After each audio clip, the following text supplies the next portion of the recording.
മലപ്പുറത്ത് ചൊറിച്ചിലിന് ചികിത്സ തേടിയ 19-കാരി ചികിത്സാ പിഴവ് മൂലം മരിച്ചതായി പരാതി. ഇഞ്ചക്ഷൻ എടുത്തതിന് പിന്നാലെ പെൺകുട്ടിക്ക് ശ്വാസതടസ്സം അനുഭവപ്പെടുകയും പിന്നാലെ അബോധാവസ്ഥയിലായി മരണപ്പെടുകയുമായിരുന്നുവെന്ന് ബന്ധുക്കൾ പറയുന്നു.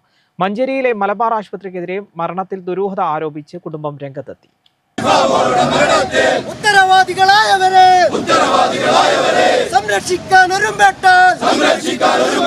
മഞ്ചേരി സ്വദേശിനിയായ 19 വയസ്സുള്ള റിഫ റഹ്മത്ത് എന്ന പെൺകുട്ടിയുടെ കുടുംബമാണ് മഞ്ചേരി മലബാർ ആശുപത്രിക്കെതിരെ ഗുരുതര ആരോപണവുമായി രംഗത്തെത്തിയത്. ചൊറിച്ചിലിന് ചികിത്സ തേടിയെത്തിയ പെൺകുട്ടി ഇഞ്ചക്ഷനെ തുടർന്ന് ശ്വാസതടസ്സം അനുഭവപ്പെട്ട് പിന്നാലെ ചികിത്സയിലിരിക്കെ മരിക്കുകയായിരുന്നെന്നാണ് കുടുംബം ആരോപിക്കുന്നത്. ജനുവരി 23-ന് മഞ്ചേരി മലബാർ ആശുപത്രിയിൽ ചികിത്സ തേടിയ പെൺകുട്ടിക്ക് ഇഞ്ചക്ഷൻ നൽകി. ഇതിനു പിന്നാലെ പെൺകുട്ടിക്ക് ശ്വാസതടസ്സം അനുഭവപ്പെട്ടു. വിവരം ഡോക്ടറുടെ ശ്രദ്ധയിൽപ്പെടുത്തിയപ്പോൾ വീണ്ടും ഇഞ്ചക്ഷൻ നൽകുകയും ഇതോടെ റിഫ പൂർണ്ണമായും അബോധാവസ്ഥയിലായെന്നും കുടുംബം പറയുന്നു.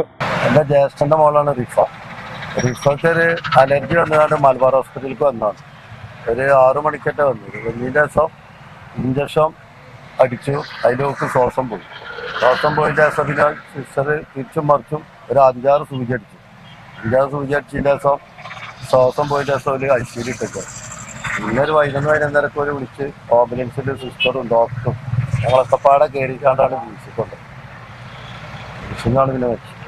ആരോഗ്യസ്ഥിതി മോശമായതോടെ കുടുംബം റിഫയെ കോഴിക്കോട് മിംസ് ആശുപത്രിയിലേക്ക് മാറ്റുകയും അവിടെ വെച്ച് ചികിത്സയിലിരിക്കെ മരണപ്പെടുകയുമായിരുന്നു. കുട്ടിയുടെ ആന്തരികാവയവങ്ങളുടെ പ്രവർത്തനങ്ങൾ താറുമാറാക്കുന്ന രൂപത്തിലുള്ള വസ്തു ശരീരത്തിലുണ്ടെന്നാണ് മിംസിലെ ഡോക്ടർമാർ പറഞ്ഞതെന്ന് കുടുംബം പറയുന്നു. റിഫയുടെ മരണത്തിൽ സമഗ്ര അന്വേഷണം വേണമെന്നാണ് കുടുംബത്തിന്റെ ആവശ്യം. അതേസമയം സംഭവത്തിൽ വിശദീകരണവുമായി മഞ്ചേരി മലബാർ ആശുപത്രി രംഗത്തെത്തി.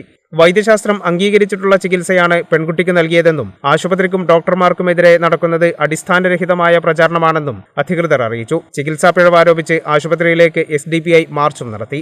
കേരള വിഷൻ, മലപ്പുറം.